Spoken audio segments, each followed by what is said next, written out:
Hey Lane, you want to talk about more Ultraseven?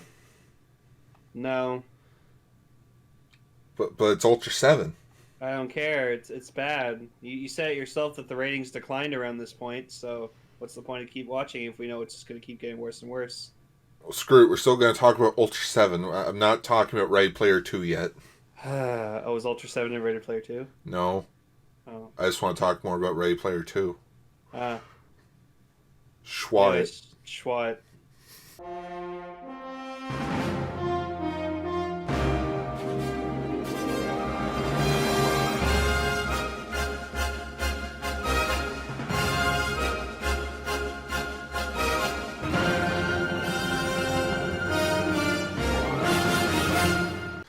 Greetings, everyone, and welcome back to Ultraranger, the podcast where we talk about Ultraman's past, present, future, Godzilla, and all kaiju in between. I'm your host, Ultragar. And I'm your co-host Ultra Lane. I have to say, people, I don't know why we're still watching Ultra 7. It's so bad now. It's not great. Just watch it for the finale.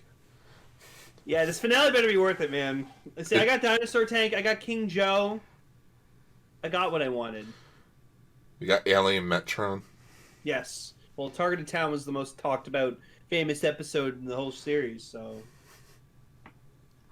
But yes, once again, we are doing our double episode discussions with episodes 33 and 34, respectively, of both Ultraseven and Ultraman Dyna. Whoa, Dyna.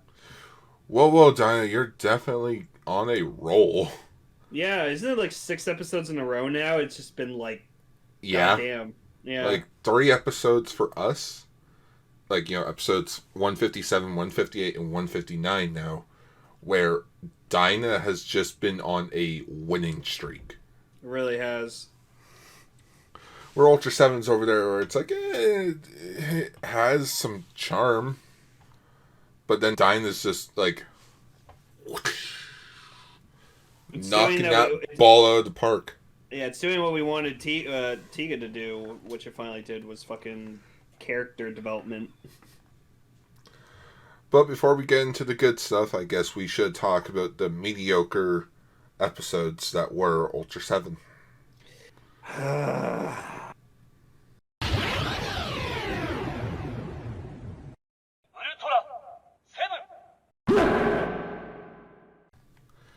Alrighty, up first we have episode 33, The Invading Dead. I can't explain what happened in this episode because nothing happened. There was just some dead people, and they were walking around, and they got hit by cars, and then they could turn invisible or turn to the shadows or something, and it was something about like shadow alien people. Ultra 7 got captured like twice. And that was it. There was no kaiju. No kaiju. No. No kaiju. There were psychic aliens, though. Ooh. No, I'm here for the giant monsters, Gar. I'm here to see Ultra 7 fight giant monsters. Well, that's in episode 34, but I'll at least talk about my thoughts on episode 33 quickly. Mm-hmm.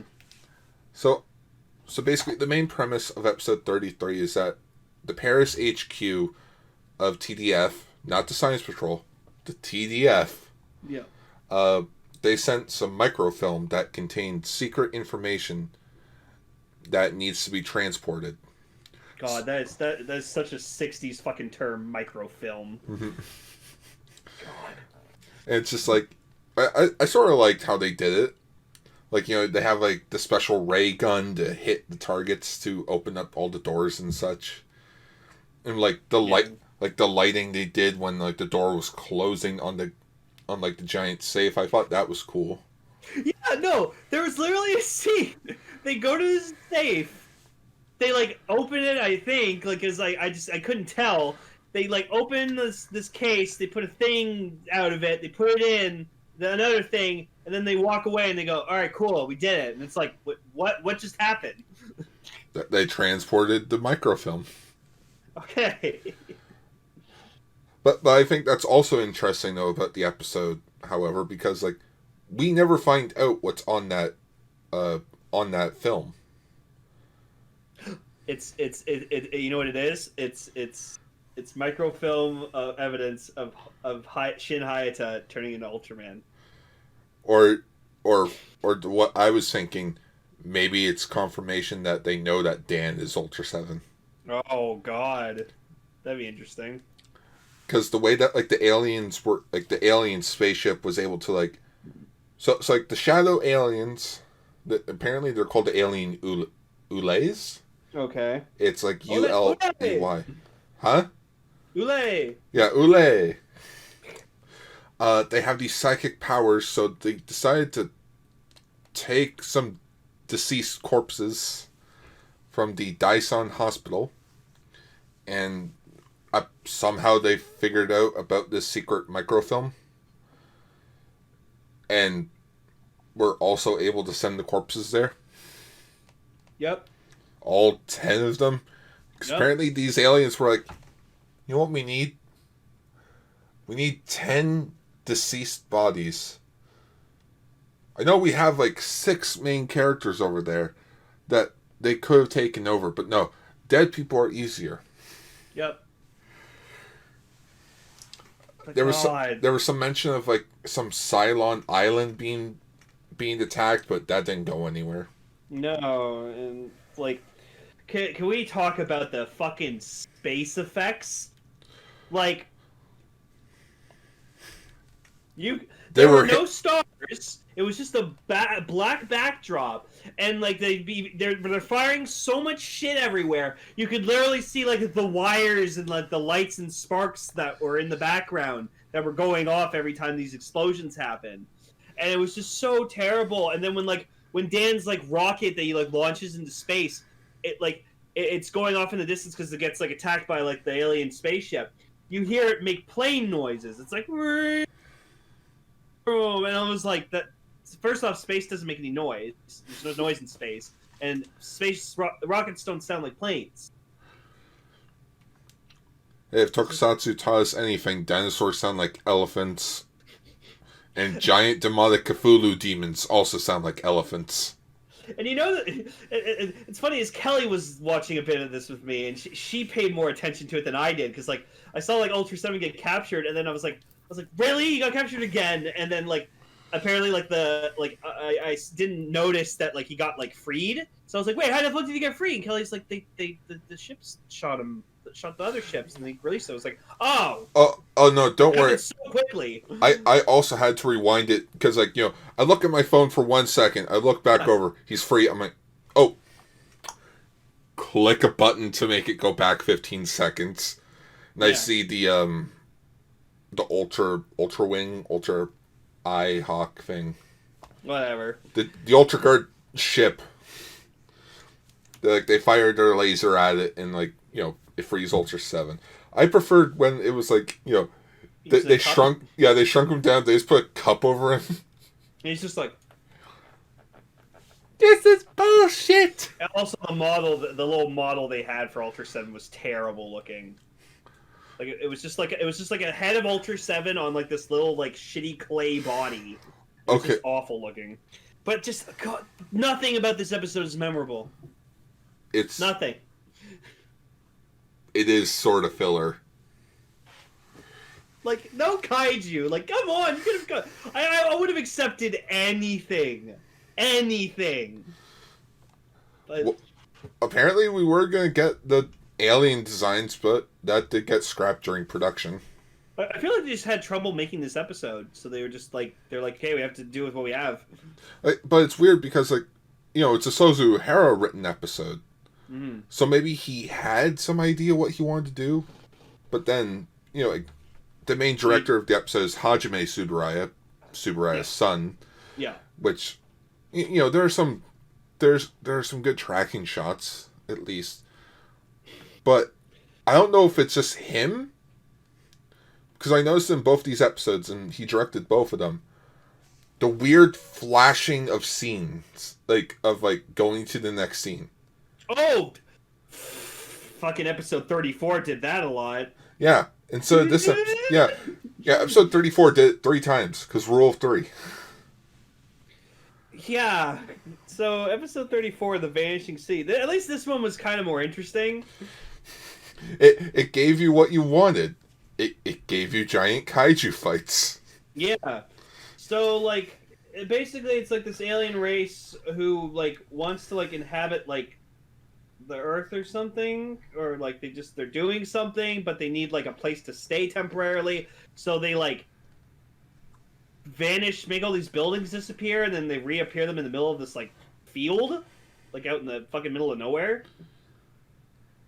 And it was just super funny because like all the people that were like swept away with the buildings when they were taken, like they're supposed to be like frozen in place, but you could tell it was just all the extras just like standing as still as they possibly could. But you can even see one person like blinking while they're standing perfectly still, and like you can make the excuse, oh, it's them just being like aware of that they're being frozen in place, but like no, it's just like when you stand like this, you can only do it for so long before like you start to if you look at a person who's frozen for long enough, you can tell that they're moving slightly. Like obviously nowadays you can like have a scene with people and then you can just pause the footage and then put the person in the footage. Oh yeah, but no, I'm just giggling at how like the Ultraranger style of us explaining it physically for an audio podcast. Yeah, right. Because like Gar and I are on our webcams, so I'm basically doing it for Gar, but just like yeah. So, Anne did some stuff. This is a very Anne episode. Yeah, it's an Anne and Furuhashi episode. Yeah, I noticed that they kind of like 33 and 34. They kind of like put them together, and I was like, but Anne and Dan. Anne and Dan. But Dan was missing. Yeah, he and Soga. Yeah, him and Soga went missing. Yep. And like basically it's just like this guy like at a console, and like his face is all like covered in darkness, so you can't see him, and he just makes all these buildings disappear and stuff like that. And then like Furuhashi's like enjoying like a nice cold drink, and it's just like and it's like Furuhashi's like, oh, don't worry about it, we'll find it eventually, but let's just take a break for now. And she's like, oh, I can't believe how cold. And he's like, well, dude, it's a soft drink, it's hot out, it's gotta be cold. It's like, no, not that, you idiot. And she like pours his drink on the ground. He's like, oh, what the fuck? And then like, Ide never gave me this crap. Right? And then so the buildings appear in Mitsuzawa, which is out in the middle of nowhere. Mm-hmm. And like that's where I feel like that's the pro of the episode. It's really big in scope.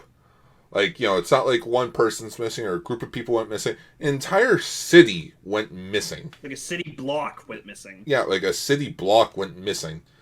And, okay, I'll be honest. I never understood the concept of a city block until I moved to Toronto. Right? Well, it's just like if you go from, like, one street intersection to, like, another street intersection, and then you go, like, down either way, and then you go around, that's a block. Yeah. So, but I also liked how it was funny how like to make like the buildings vanish, they just used like a model of buildings. Like you could tell it wasn't like they couldn't do like photo tricks on real buildings to make it look like it was gone. They had to use like building models. No, exactly. But that's perfect. It's like, how are we gonna make the buildings disappear? I don't know. What buildings do we have on our set? Yeah. And so they get control of Ultraseven.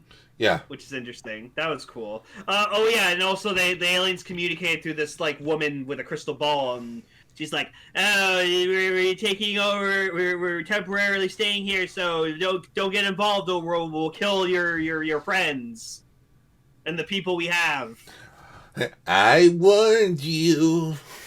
Yeah, and so Furuhashi and Anne anyways go into the missing city. And Amagi and Kuriyama meet up with them. Yeah.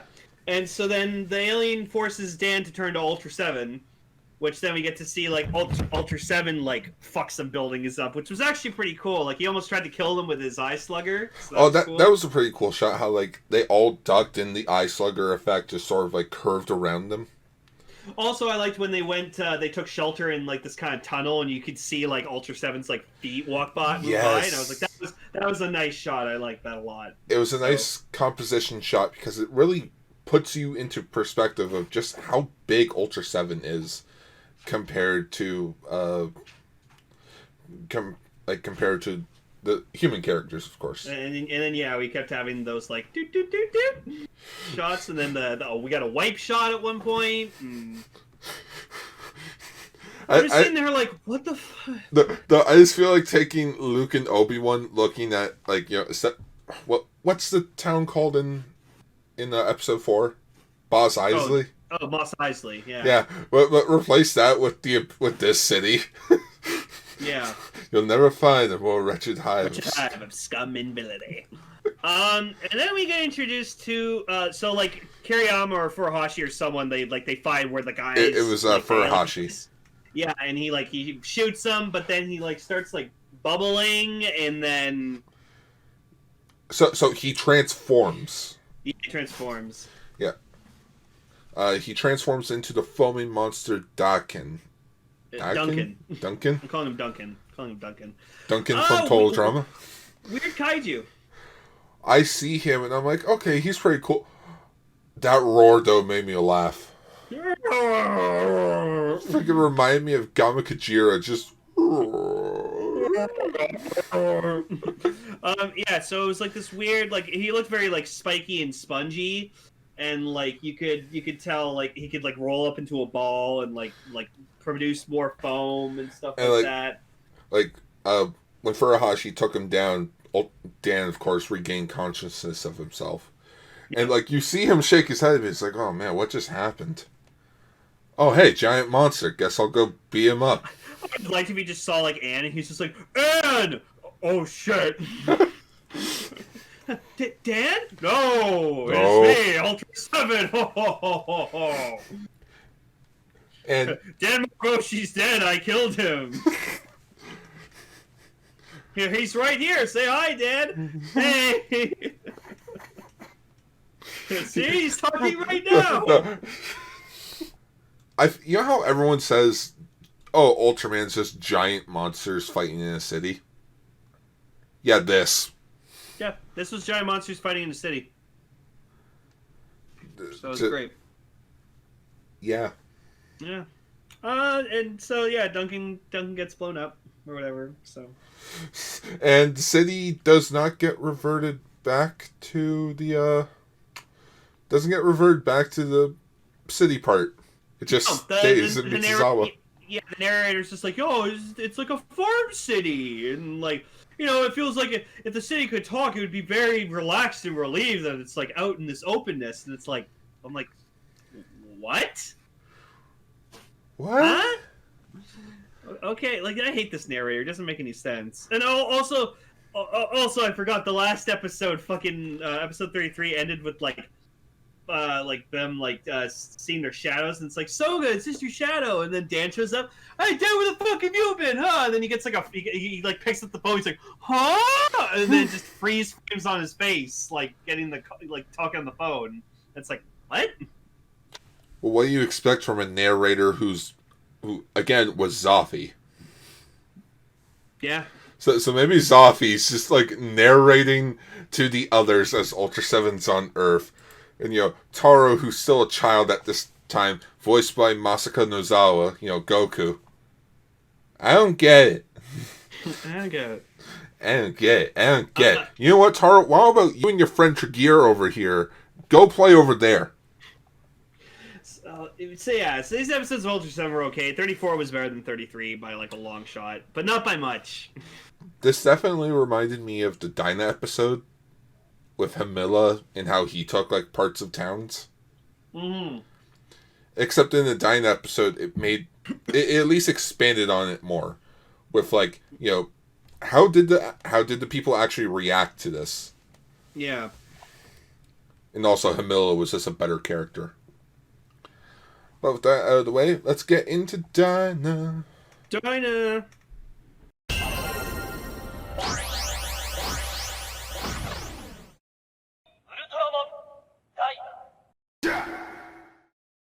So, episode 33, A Peaceful Planet. This episode already wins because it gives me a kitten. Yes, name Stella. Yes. Little kitten. Based. Well, okay. The name Stella because apparently it's named after Sutare or Sutare, which means abandoned in Japanese. Yeah, so like it was just a kitten the chick found. Yeah. So this is kind of like a Hibiki episode. I really like the curveball episode because it's more about a random character in this world. Like, Yes. you know, at first it's like it's trying to showcase like the Alpha S, the superior jet for the Alpha Super Guts Eagle. Yeah, known for good accuracy.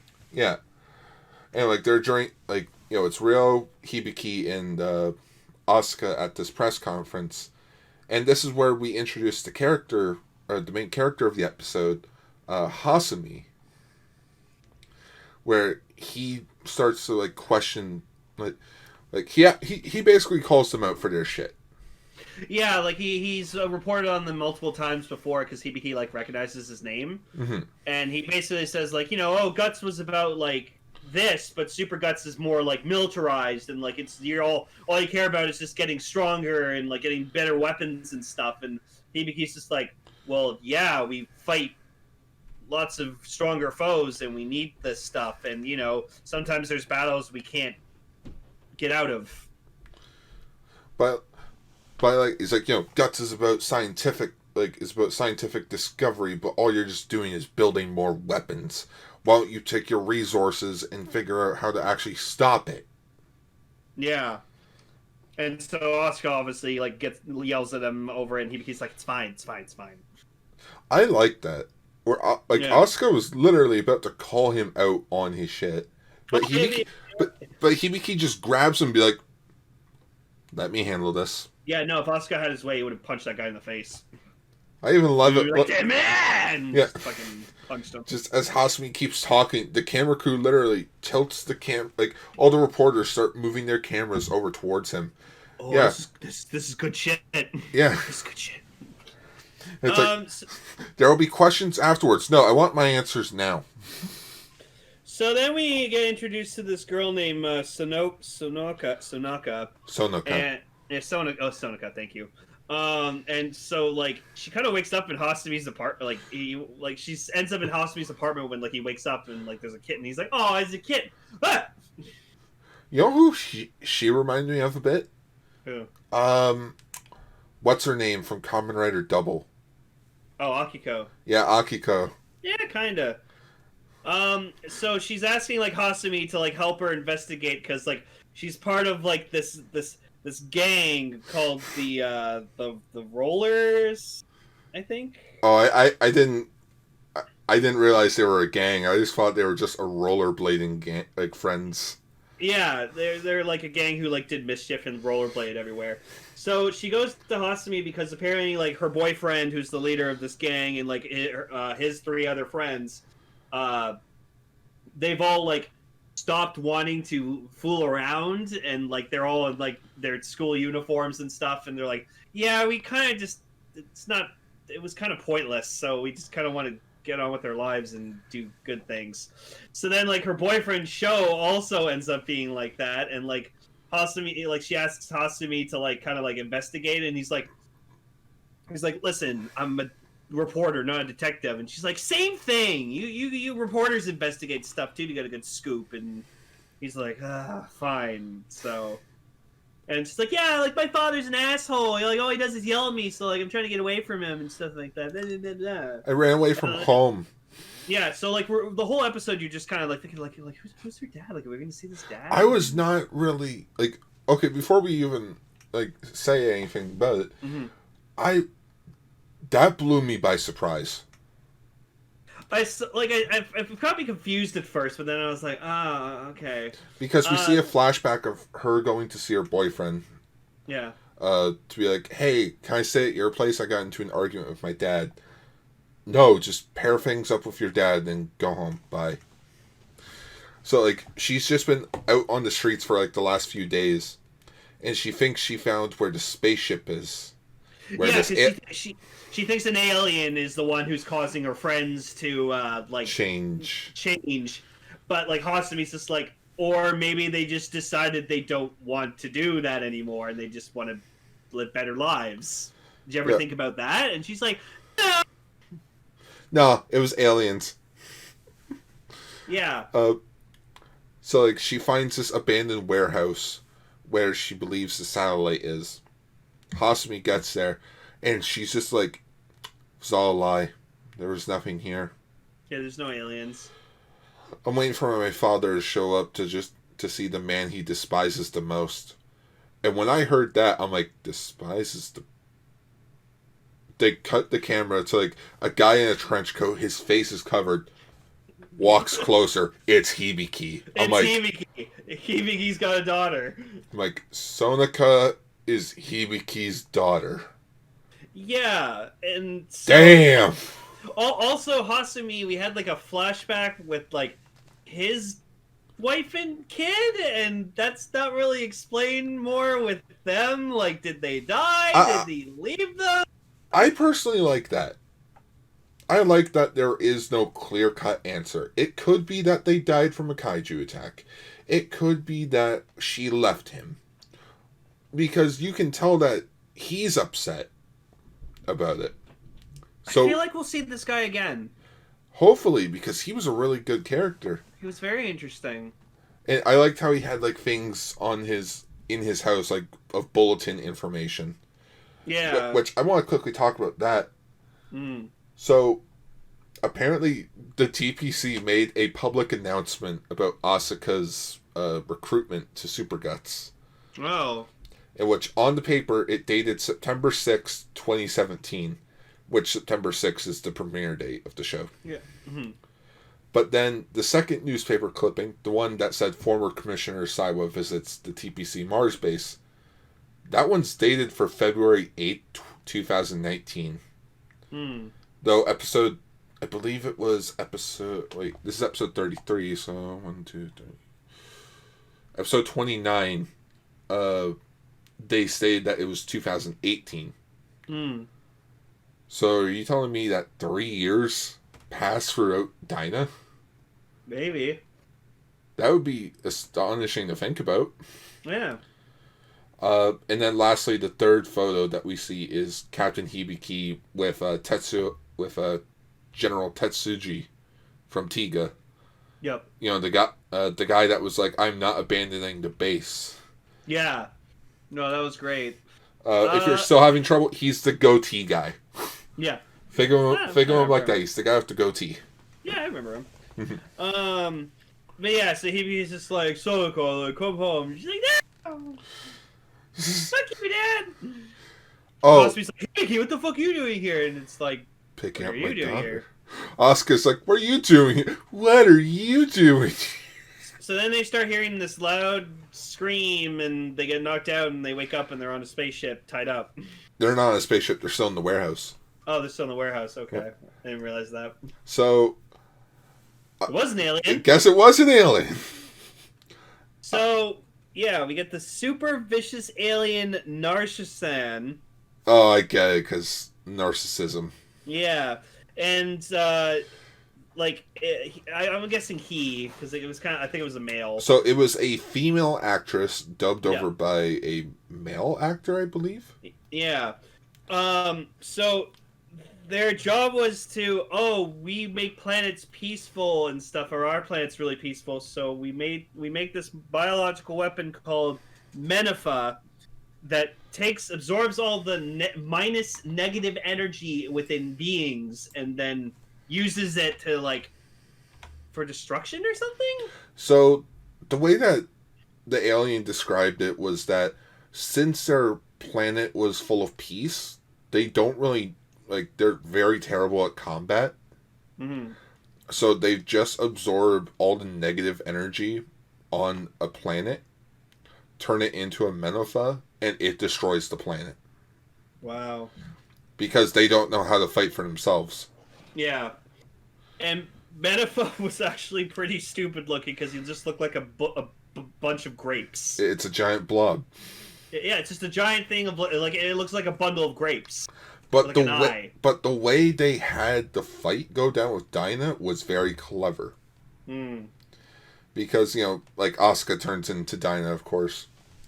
And, well, actually, before Menafa escapes, Hasumi shoves, like, a giant, pipe. A giant pipe iron, or, piece of iron pipe in it. And it slithers away a bit. Asuka turns into Dyna. Hasumi takes, Sonika? Yeah, Sonika into his car, and he grabs his camera to take pictures of Dyna.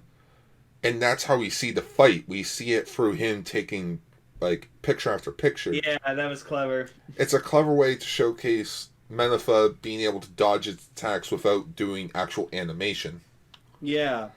And it makes the fight more creative because it's not just Ultraman fighting a giant blob. Yes.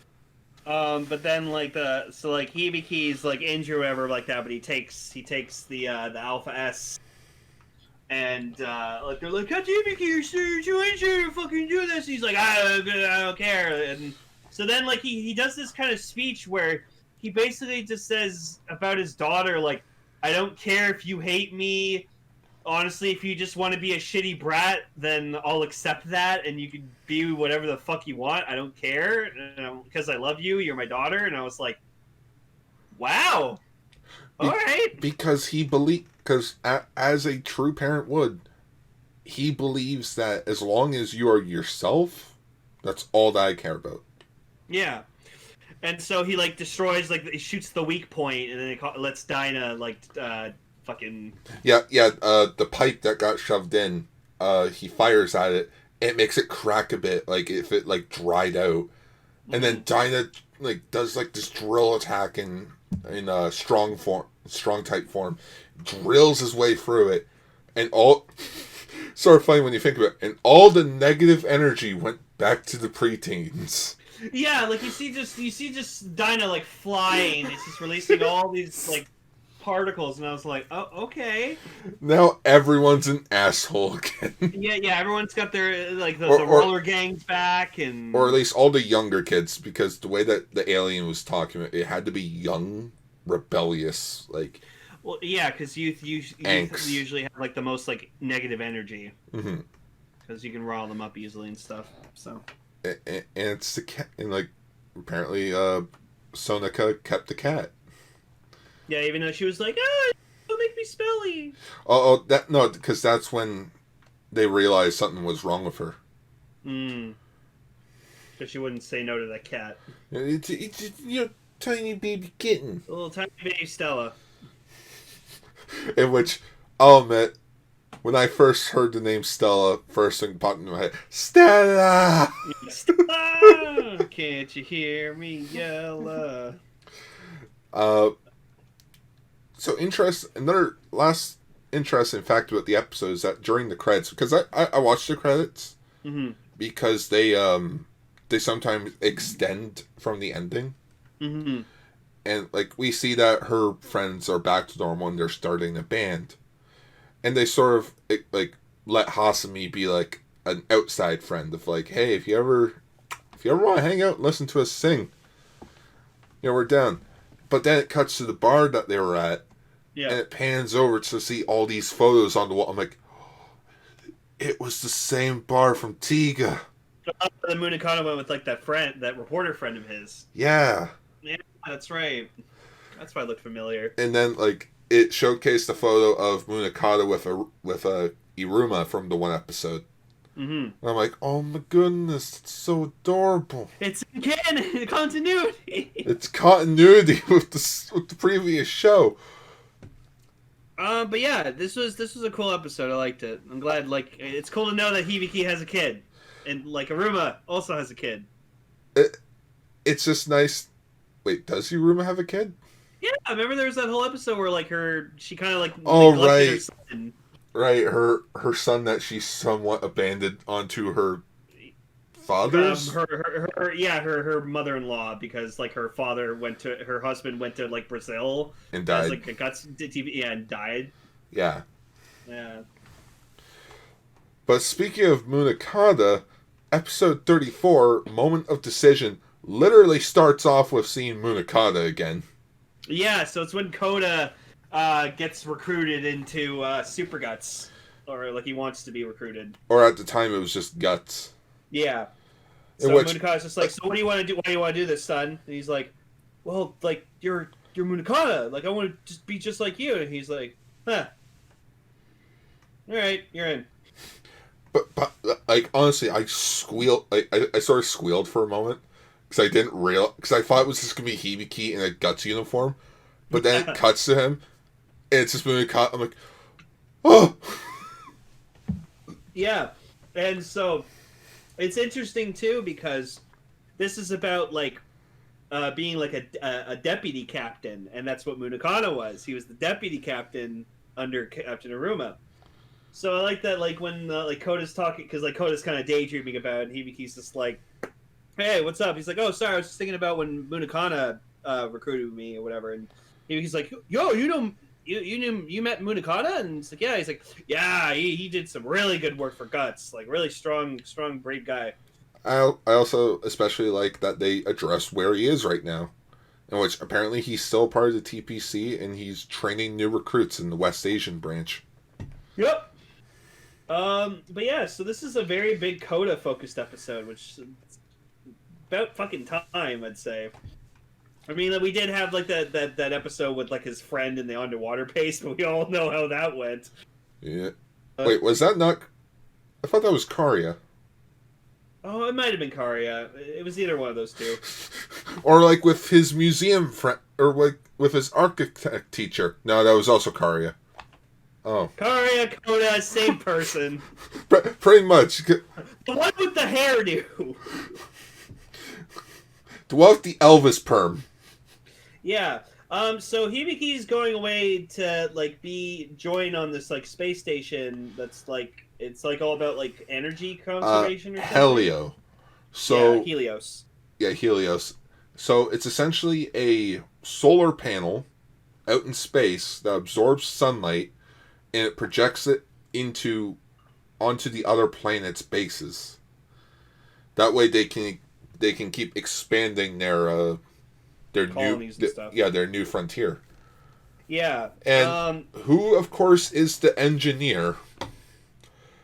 Daisuke Ban. Android Kikaider. Oh, that was like the original Kikaider? Yep, that was Jiro. Cool. Or, if you're a Inazuman fan, he was Inazuman.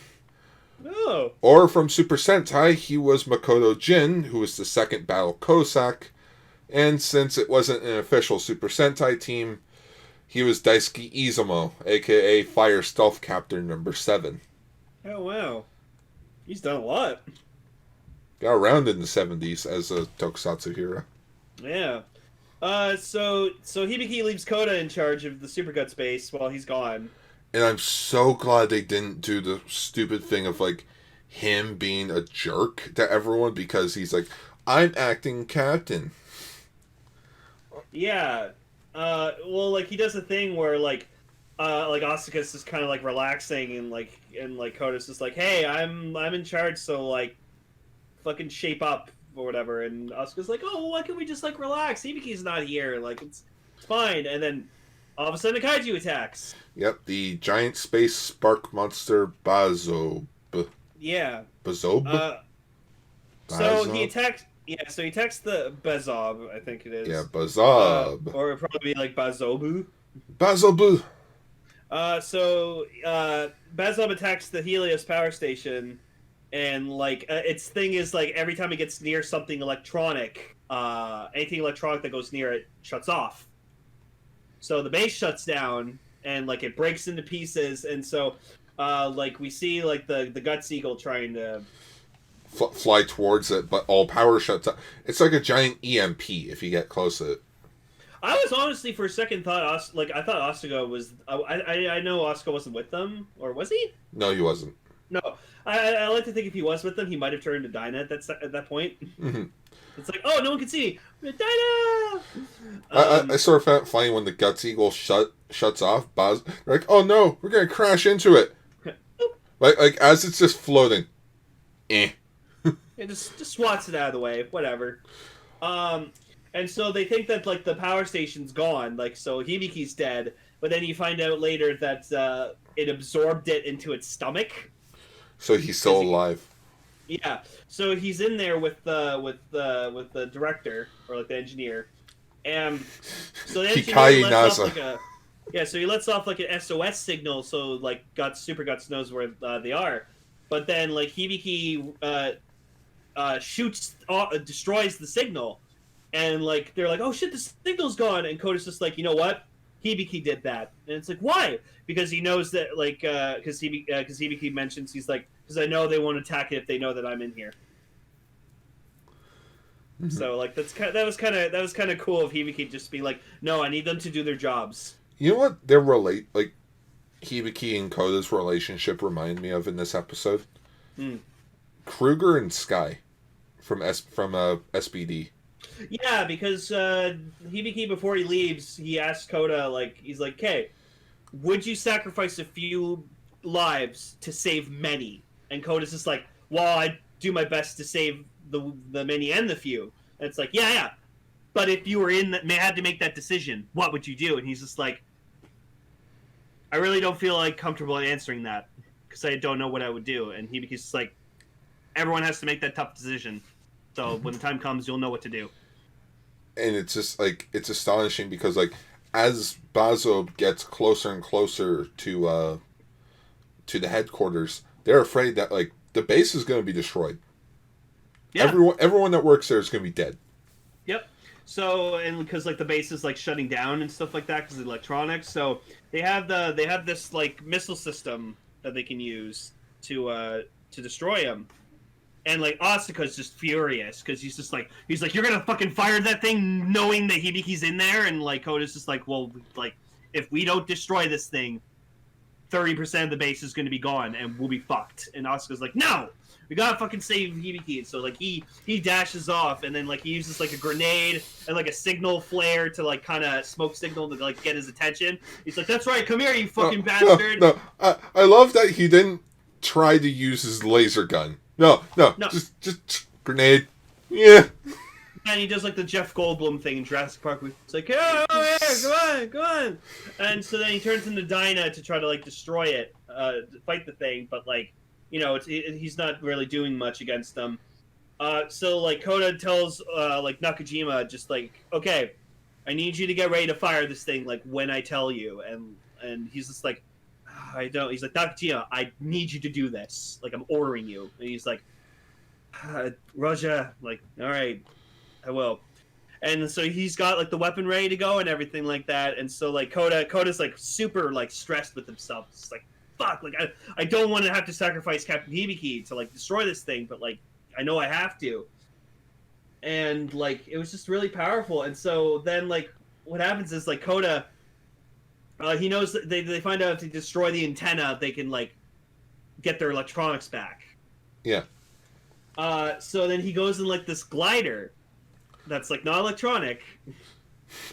Which I was just thinking, wait, why don't they just get into the Guts wing? I'm like, oh wait, that's electronic. Yeah, so I like that. So I was like, oh, he's in like a machine, okay. And so like Dyna's trying to fight the thing, but like he can't really do much. Well, because Dyna also knows that Captain Hibiki's in it. Yeah, so he like teleports into the Guts Eagle and like talks to Karia and Rio, being like, oh, he knows Hibiki's in there, and it's like, okay. In which that's the title of the episode, because I was just thinking about it. Fire the Dyna. Fire the Dyna. Yeah. So then, like, Koda has like a missile launcher, and he's like right in front of the thing's face because like Basil like grabs him, and he's just like, take this, and like fires it at him, and then like they shoot. They're like, what was it like? What was the tornado thing called? Was magma tornado, I think. Yeah, something like that. So they fired that, but they fired Dyna at the same time, and you can tell it's the Dyna model of like him when he's like growing big, because you can see like the big like long arm with the big fist. So I like that they just used like the growing model to fire at the thing. Hey, I love that. Yeah, no, that was funny. It's better than trying to composite him into the shot of like him flying in, going like, It's like, no, just use the rising pose. Yeah, so he goes through it, blows them up, and then he managed to get Koda, the engineer, and Hibiki, and they're like, cool. And then Bazo just. Yeah, he just blows up, and like the kaiju explosions in Dyna have just been like really good. Like, they're just so practical and like really awesome. And then it just ends with like Hibiki's like, so Koda, what the fuck do you have to say for yourself? And he's just like, well, I did my best and everything like that. And he's like, no, all right, well, fortunately, I'm gonna have to remove you from your position.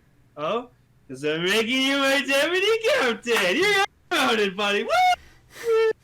They all like celebrate and shit. So so Koda got promoted, and like I was sitting there just being like, aw, well, good for him. Yep. Yeah. And it's just like, I promoted you because I knew you could. Now you know how it feels to be in my shoes. Yeah, and so Koda like makes a joke being like, he's like, well, as deputy captain, I will make sure to make you guys work harder. And they're like, and then he's like, starting with Asuka, and he's like, what? Aww. Alright, Asuka, truth or dare? Truth. Are you Ultraman Dyna? Shit. No. Yes. No. Fuck. Yeah. It's me. It's mine. No, it's Nakajima. It's Nakajima. What? No. I'm just saying. It's Hanajiro. Yeah, that'd be great. Just Hanajiro with the ray flasher in its mouth. There's part of the thumbnail. Just him with the fucking thing in his mouth. Yeah. But yeah, this was a really good episode of Dyna. Just very powerful. Like, again, these like Heisei era Ultraman shows like really are really good when you focus on like your other characters. Yeah, because it really expands on the team.